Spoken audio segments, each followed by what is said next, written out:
बयानात के लिए मुफ्ती साहब के ऑफिशियल चैनल को सब्सक्राइब करें।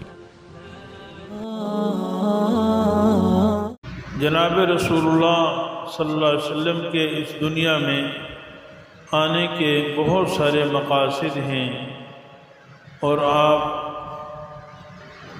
बहुत सारे मकासद लेकर आए हैं। कुरान करीम ने उसको बयान फरमाया है, लेकिन जो मैंने आयत तिलावत की है वो उस आयत में अल्लाह ताला ने ये बयान फरमाया है कि हमने जनाब रसूलुल्लाह सल्लल्लाहु अलैहि वसल्लम को सारे जहानों के लिए रहमत बनाकर भेजा है। वमा अरसलनाका इल्ला रहमतल लिल आलमीन। लेकिन यहाँ सवाल ये है कि आप जमादात के लिए, पत्थरों के लिए, पहाड़ों के लिए, दरियाओं के लिए, दरख्तों के लिए, आसमान के लिए, ज़मीन के लिए, सारी चीज़ों के लिए रहमत कैसे है? एक तो अक़ीदे की बात है कि अल्लाह जल्ल जलालू ने जो बात कह दी वो हमने मान ली। ये भी बुनियादी चीज़ है कि देखिए अल्लाह ताला जो कहें वो मानना ज़रूरी है, अक़ल में आए या अक़ल में ना आए। क्योंकि कुरान करीम या शरीयत मुतहरा वो किसी इंसानी जहन का इख्तिरा नहीं है, इंसान ने इसको अपने अक़ल से गढ़ा नहीं है कि कुरान और सुन्नत की हर बात अक़ल में आनी चाहिए।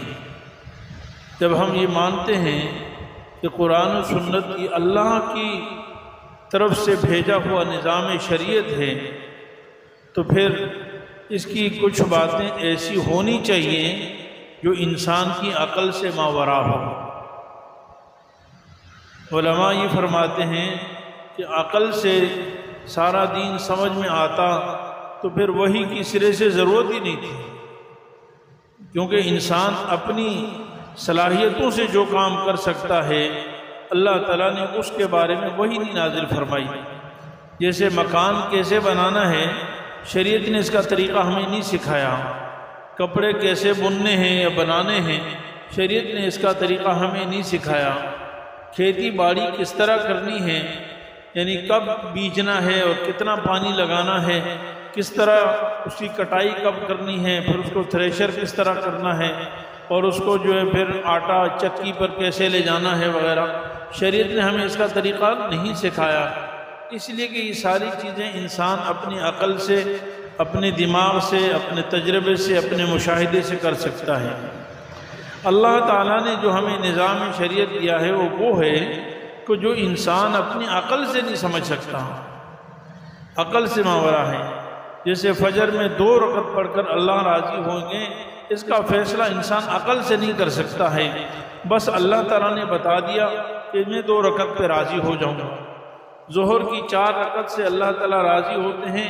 इंसान अक़ल से फ़ैसला नहीं कर सकता कि इस वक्त 4 रकत क्यों हैं, 8 क्यों नहीं है, या 2 क्यों नहीं, या 1 क्यों नहीं है। ये अल्लाह ताला के बनाए हुए निज़ाम है। तो बहरहाल सब चीज़ों का अक़ल में आना ज़रूरी नहीं, ये समझना चाहिए पहली बात। मुफ्ती साहब के YouTube चैनल को सब्सक्राइब कीजिए और इनके ताज़ा बयानात के जरिए अपने इल्मी, इस्लाही और फिक्री आबियारी करते रहिए। जज़ाकुमुल्लाह।